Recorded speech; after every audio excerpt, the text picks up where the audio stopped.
Hey, how's it going, guys? Garcia here with another portfolio update. So, this one we have quite a bit of things to break down, so I kind of have it written out here. So, in this video, I'll break down the portfolio. Where I'm going to go over Palantir news. So, we're going to go over the Tampa Regional Partnership and the officially announced AIP Con 4 for tomorrow, Thursday. I'm going to talk about a Spaces on X that I'll be joining or co-hosting on Sunday, and T-Day's Wheelers Pod tonight. We'll go over some of the memes on Twitter, and we'll give the shout-outs at the end of the video. So let's get to it. All right, so today was a pretty good day today. It was a big day. We're up again above 100 grand. We are up to $101,252.74 today. So we had a really good day today. We have a lot to break down in the portfolio today. Let's start with the small portfolio. We're up 2.5% today, or $104. And this one, I don't think I made any changes here. Today's return. No, Palantir, had the majority of today's return. The call, it looks like it was flat for the day. Yeah, so nothing here, nothing of note. So let's go to the next portfolio. In the Roth IRA, we're up 2.7%. In this one here, I don't think I closed anything or made any changes, if I recall. I don't think so. But let's go over what today's return was on the different plays. So here, Palantir, $203, ENVX, $65, BITX, $10, PEGY, negative $37, and TSLA, negative $8. The call on TNA returned at $98 today, which is pretty nice. Here, TNA had a pretty good day today, 4.5%. So I'm excited. I'm excited about this play because this one here, I'm not messing with picking all the small caps, doing the DD on all of them. I'm just going to ride the wave of the Russell. I think it's the Russell 2000. So, if we could even get to halfway than that we got in the 2020, we're looking at $60. So I'm pretty excited about that, and that's why I chose that strike, because I didn't want to get too greedy and go too high. I wanted something that was a little out of the money, but not too much. All right, so most of the moves that we made today were in the big account, and you could see today's return was 4.6%, or $3,669.32. And you'll notice that the buying power went up like crazy today. And why is that? That is because I closed out all of the cash secured puts I had on Palantir today. And that was taking up basically all of the portfolio margin. They were taking up around 40-something thousand, which is half of the buying power. So the reason I closed them is because Palantir went up a really good amount today. It went up by almost 4% today. And once that happened, the puts today... Actually, I think I could go to the bottom over here. I could show you by the put. Where is it? Oh, there it is. It's in the watch list, it looks like. Where is it? Palantir, $24 put.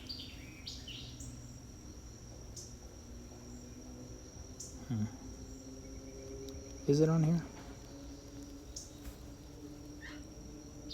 No, I guess not. Okay. So let's go look for it manually. These puts expired on the 21st.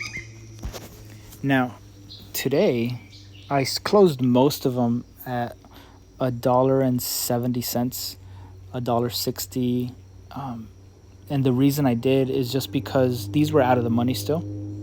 So here I'll show you where I started closing them.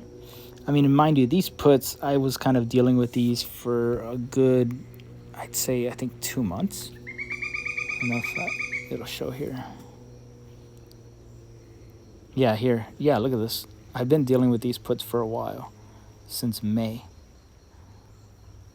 I closed the ones on that were supposed to expire in 5/17, and then I received the credit with 283. And since I closed them at a profit, then this was a net positive trade. Had I been losing money on the rolls, I would have had to keep track of how much I lost on each roll and then subtract that from my overall profit.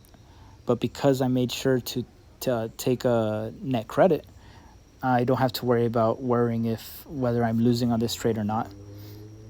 And yeah, I mean, since May, it looks like, yeah. So here I was selling them, it was like $3. It went down as low as in May, as low as 174. I still kept them. Then I rolled them once they started getting close to expiration date. So today is when I finally exited the trade. I mean, look at the value from June 3rd, just from June 3rd till today. Look at the value drop. That was a 52% drop, which is opposites for selling the options. So that was a 52% gain on my end. So I took advantage of that. I'm not going to get greedy. I didn't want to wait because let's say Palantir does dip tomorrow. Let's say it starts reversing back down to like the low 22s. Then I'm going to be underwater again on these cash secured puts. So what I did is I just took the profits, and now I repositioned myself to take advantage of any dips on Palantir this week. Let's say Palantir does go back down to 22, 21, even the 20s. Then I'll open new cash secured puts below $21, below $20, and actually start collecting a little bit less premium, but at a lot safer strikes, not at $24. And we had quite a bit of news on Palantir. Oh, and on the poor man's cover call, let's go over the total return. So you'll see here, the total return on the covered call and on the long call are always going to be kind of opposite to each other. They'll be counterbalancing each other. The main thing that I have to manage are the covered calls. I need to make sure that I do not get assigned on this covered call. That is my main goal. As long as Tesla is going up into the right over the long run, I don't really have to worry about the long call. This is what can screw up the whole thing if I get assigned. So it looks like today, overall, I went up 0.1%. So this went up, for me, it went up 1.4%. So overall, I'm doing pretty good on this trade. We'll just be keeping an eye on it. All right. So we have a lot to cover on Twitter when it comes to Palantir news. Let's see. All right. So woke up this morning to see from GoCarp that Palantir and Tampa General Hospital are deepening their relationship. So the General Hospital selected Palantir's AI software to power connected care coordination, extending the long-term partnership. I mean, this is awesome. This here, it's incredible, some of the details here. I'll go over some of the highlights here. Tampa General, one of the nation's leading academic health systems, plans to deploy Palantir's artificial intelligence platform to deliver care coordination operating system. And here's some of the details. And here it shows that they started working back in 2021. So they've had this partnership for quite a few years.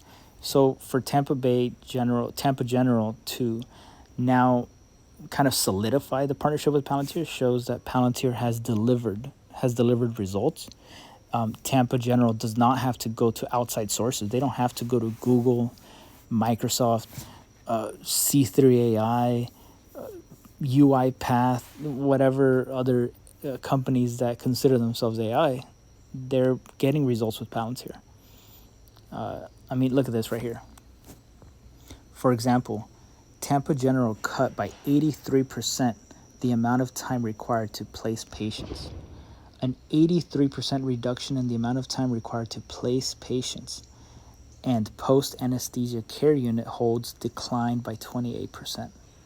In addition, the mean length of stay for sepsis patients went down 30%. I mean, that's incredible. That's as if you added more beds to the hospital without having to physically add them. The Tampa General became a lot more efficient in managing the patients they have.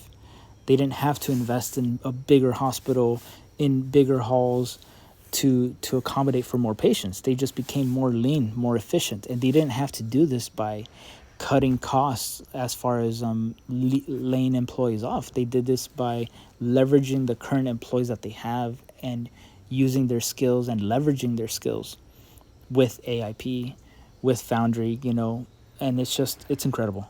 It's insane, like the partnership.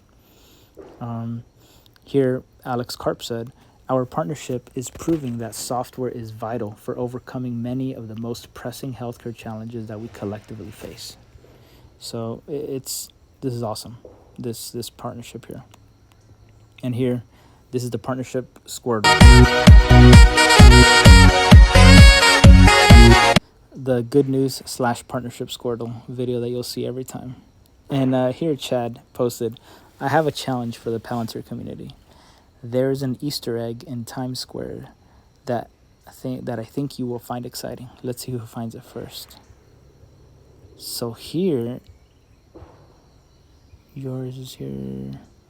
No, actually, I was trying to see if I can find the sign, but people were starting to look into it. They're seeing what's going on, and I put Palantir's Palantir, who is GoCarp.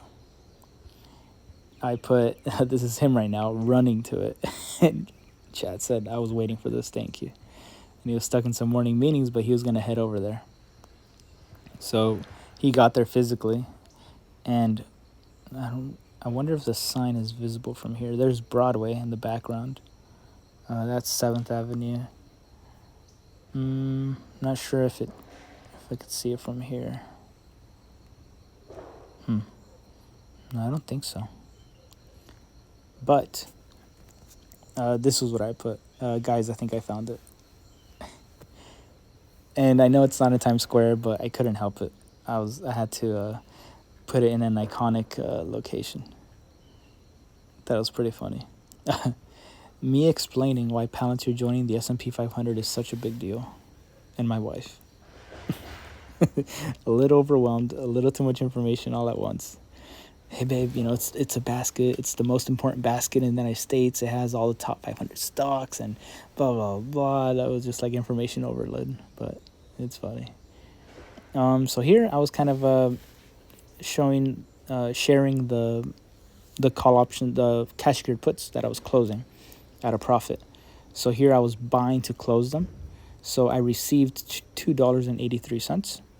And I paid $1.72 to close them. So I get to keep the difference of 39%, 30%, whatever the difference is at the time of closing. So I closed 10 of them. And then when I saw Palantir kept going up even more, I closed another 5.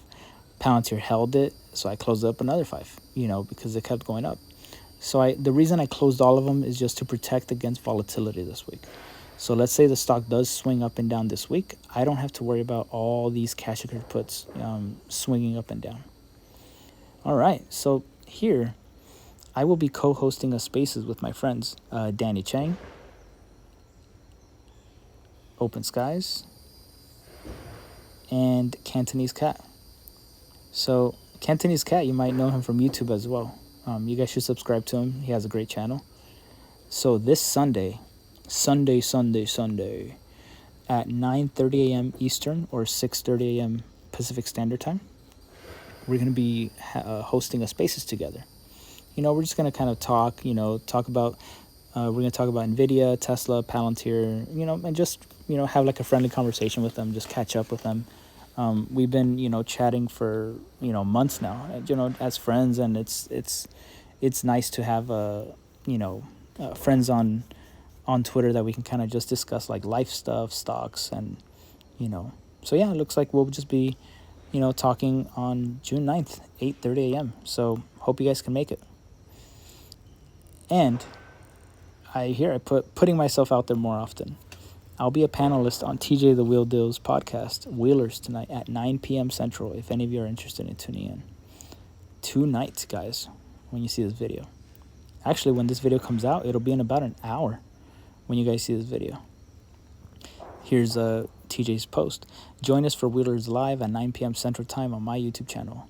So we'll have background panelist, wheel strategy summary, and their favorite stocks to wheel. All right, so, and I don't think I posted on it. Oh, but I did repost it. Yeah, I quote tweeted it so that people could see it. Now this is awesome. So Palantir officially announced, and this was the Easter egg that Chad was talking about, was that this picture was taken off the corner of Broadway and 44th Street. So he was talking about the number 4, meaning AIP Con 4.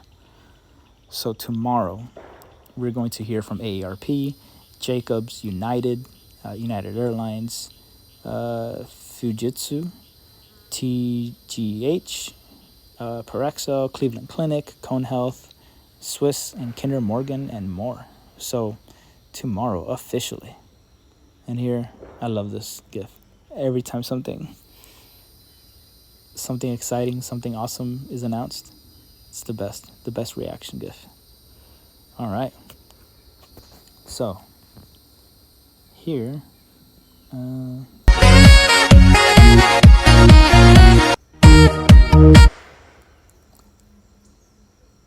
here I was just calling. I was saying, hey Jesse, please confirm if the January 2025 $140 calls on PayPal are still in play according to your technical analysis. Thanks. So this guy kept pumping the $140 calls for January 2025. And unfortunately, a lot of people got burned heavily following him on these trades. So, I mean, he has the ability to close them and reposition into other things, but by the time he does it and other people are still holding on, it becomes a mess. And the thing is, he doesn't take feedback well at all. He immediately blocks people whenever people bring up, any shortcomings. So I'm just teasing him a little. And here, the Palantir developer community is live. So here, this is a great step forward for Palantir to develop their own developer community, where developers can come together, ask questions, learn from each other, and really foster this community. Because the developers are kind of like the backbone of Foundry, AIP. That when these engineers, they go from one workplace to another, or they want to go somewhere else that also runs Palantir, they can apply to those jobs, and they can help each other. So for anyone who's a developer, go to community.palantir.com. And here was today's portfolio update. Oh, here I kind of just broke it down for people on Twitter. All right, so that's it for today's video. So here are today's shoutouts, guys. Thank you guys for watching, for subscribing to the channel, and leaving comments down below. Oh yeah, and then someone did leave a comment in the previous video as to why I don't show the all-time returns. And actually here I can kind of like talk about it a little bit. The all-time returns are kind of embarrassing for me to, share every single day. And I guess for me it's more of something that kind of stings when I look at it. And the reason is I didn't really take this seriously until mid 2023. And even when I started taking it seriously, I mean, look at these drops. And I can go over what's going on. But from the beginning, way back August 2021, I was really just gambling on options. I was gambling on TQQQ, SQQQ call options. I was trying to ride the waves, buy and sell calls. And I mean, especially during this bloody bear market, my portfolio took it bad. I mean, look at the drawdown. It was like a 20 from top to bottom here. It was like a 16% drop. But then the biggest lesson that I learned here was the one that happened in January. That one there, from peak to trough. I mean, look at this. Let me see if I can get it. A 38% drawdown. I mean, and the reason, and even in a shorter time frame, look at that. 31% in 1 month. And I'll tell you why. It was because I was selling cash secured puts on a company that I did not have conviction in. and that was Marathon. So I saw the Bitcoin, bull market starting. I saw the Bitcoin miners as a good play that I could use, but just because TJ can handle the volatility on those Bitcoin miners doesn't mean that I can or you can. So the lesson that I learned here, and I mean, it was a very expensive lesson. And I think this here is probably the biggest reason why I'm underperforming, is because had it not been for this drop, this portfolio would have been, 30%, 40% year to date. And I'm only 18% year to date, which is, not terrible. But when you look at the all time, I mean, it's kind of, but I mean, do keep in mind, like, this portfolio is starting from basically the peak of 2021, right before the bear market. And I guess it kind of does sting to kind of look at that. And I guess not like a fraud, but I guess I do feel like a fool, like sharing that part. And it's not that I'm not trying to be transparent. I guess I'm trying to share my progress, kind of like moving forward. So, that's me, trying to be more transparent, be more, I'm not trying to hide it, but those were the lessons that I kind of learned, from 2021 all the way to 2023. Don't gamble on call options. Don't buy calls on TQQQ and then buy calls on SQQQ when I think the stock is going to go down, or the stock market is going to go down. And then the lessons learned here is to don't sell cash secured puts on stocks that you don't truly believe in. Because during this drawdown, had I just held, I wouldn't have taken such a big loss. But because Marathon was it was going down like insane. It was going down like crazy. And I had no idea why. I was looking at the stock and trying to see the fundamentals, but I just didn't really understand it. And because of that, I got scared. So, but yeah, let me know what you guys think about this, in the comments. If I should show like the total return or the 1 year more often. If it kind of changes your perception about the portfolio more. Because I know during this time, most people made like a lot of money during this time. And for me, for messing up, I'm underperforming. So yeah, guys, thank you guys for watching. And, I'll see you guys tomorrow.